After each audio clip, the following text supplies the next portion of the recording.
Way up on the gentle slopes of the windy hills, there was a secret little creek bed, a place where everything, from the water to the wind, spoke to one another in whispers.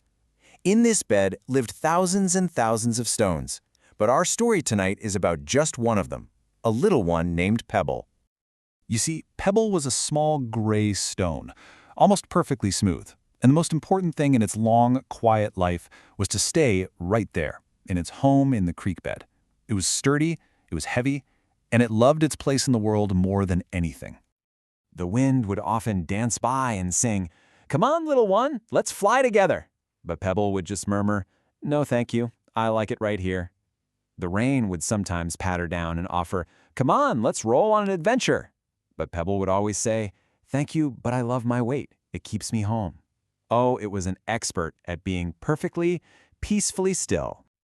Then one day, a gentle breeze brought something new to the creek bed. It floated down from the very top of the windy hills, like a soft white whisper against the blue sky, and landed right beside Pebble. It was a feather. Now, feather was so white, so very soft, and incredibly light. Its only purpose in life was to go, to travel, to see everything. It belonged nowhere, and so it belonged everywhere. As soon as it landed, Feather giggled, a sound like tiny bells. "Hello down there," it chirped. "Why aren't you dancing? The wind is so much fun." Pebble had never spoken to anything so light before. It grumbled, a low rumble from deep within. "I'm not ground, I'm Pebble," it said, its voice heavy and slow. "And I don't dance. I stay. Dancing is silly. You need to have weight."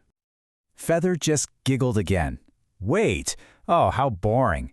The important thing is to be light, to be free. Look at me." And with just a tiny puff of a breeze, Feather lifted off, circled Pebble 3 times, and landed softly beside it again. Pebble was not impressed at all. "Showing off," it muttered. "You'll just get stuck in the mud when the first rain comes. And you," Feather sang back, "will sink to the bottom in the slightest flood." You know, they were both right, and they did not understand each other one little bit. That evening, it wasn't just a breeze that came from the windy hills. It was a real storm. The sky turned the color of a deep plum, and the wind was no longer asking, "Come on, let's fly." Now it was shouting, "You will fly." Feather started to panic. This is too much," it cried out. "This isn't dancing, this is getting lost." The wind snatched it up and began to pull it far, far from the safety of the creek bed, over toward the thorny bushes on the hills. But then, Pebble did something it had never, ever done before. "I don't know why I'm doing this," it mumbled to itself, "but I have to." And with an effort it had never used before in its whole life, it slid just 1 tiny centimeter. With this one small, heavy movement, it came to rest right on top of Feather's delicate little stem. Pebble had pinned Feather to the ground with all its weight. The wind howled and it pulled and it tried with all its might to blow them away. But Feather was safe, and for the very first time in its life, Feather understood how peaceful it felt to be completely, wonderfully still. When the storm finally passed, it was morning. Pebble was still on top of Feather. Said Feather, its voice a little muffled. Thank you. Wait, it isn't so boring after all." "You're welcome," Pebble grumbled, but then it felt a small worry. "Now," it said, "how do I get off of you? I don't know how to move." Pebble tried. It leaned to the right, it leaned to the left, but it couldn't free Feather. "Oh no," said Pebble, its voice sounding truly worried for the very first time. "I have trapped you here forever." "Don't worry," whispered Feather. "It's my turn to help." And so Feather started to wiggle and tickle the ground just beneath Pebble, getting ready to catch the next gentle breeze.